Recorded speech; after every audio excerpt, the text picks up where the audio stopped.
Well, Sean, thank you for taking the time today to talk to me a little bit about how to identify a promising opportunity amongst a flood of ideas. So tell me, what are some of the most common questions that you hear when starting to work with some of our Vectorous customers?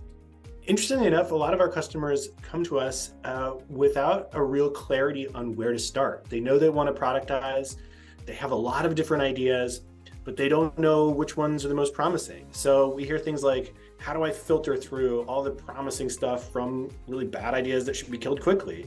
Or this seems like a good idea, but how do I know if it's going to generate revenue? What kind of process do people use to really identify where to start? What's the framework that you typically talk to people about around how they do that? Yeah, so I've seen people do this a number of times to really successfully put practices in place where they create really a process to bring forward the best ideas and create focus on where to start. This process, what I say, typically has four key elements. It needs to be predictable. It needs to be inclusive, bring in the right people. It needs to be customer-centric, and it needs to be right-sized. It shouldn't be over-engineered, but it also should be quick enough that you're not wasting time on the wrong things. And I've done this with a number of clients where we've set this up with them. We've had initial workshops. And one of the places we really started was one of our advisory board members really put together kind of a best-in-class product council, Christopher Elhis, who's now at Korn Ferry, that really created a fantastic process that was inclusive and was able to really highlight great ideas for them, but also showcase the people who wanted to be involved in productization and who were going to be some of their leaders to do that. Interesting. Everyone can learn more about that, I'm sure, in the blog post that you wrote about this. But of those four that you noted, what do you think is the hardest to get right and why? Yeah, that's a great question, Nicole. So the one that's the hardest is, I think, actually the most impactful, but it's really being customer-centric. And the reason I think that's the hardest is because so often our natural inclination is to jump into the ideas and the solutions and how are we going to solve the problems. And to be really customer-centric, you have to start from what's that customer problem that needs to be solved? Is it actually urgent and expensive? Is it something that's worth pursuing, will be even valuable to solve from the first place?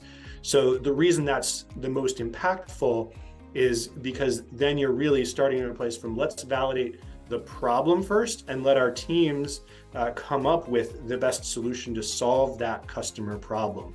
And I really see people, that mindset shift is really difficult, but once you pull it off and you have people starting from a place of capturing the problems, it really has a transformative cultural impact that when customers or anybody around the organization say, we should do this, you start asking why, at least once, right? And then you have a much better place to start with of something that's going to be really valuable and has a better opportunity to succeed in the market. Imagine, for example, you have a customer in front of you and they're like, oh, this is great. I have tons of ideas. How do I get started? What would you tell them? I would say to start with the first one, just create a predictable process. Just get started, right? Put something in place, get a meeting in the books, let people know what you're doing, why you're doing it, but it doesn't have to be hard. People set up very simple forms to capture the ideas and just really get the conversations started. And I think a lot of people worry that they have to sort of like have the perfect business case and things like that. But in the beginning, you really don't have to have a lot. You don't want to spend too much time going down and evaluating every idea. You're really just trying to filter which one do we want to investigate further next.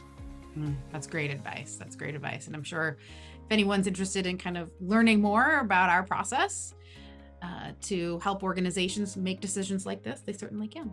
So we welcome any conversations with folks that are interested in that.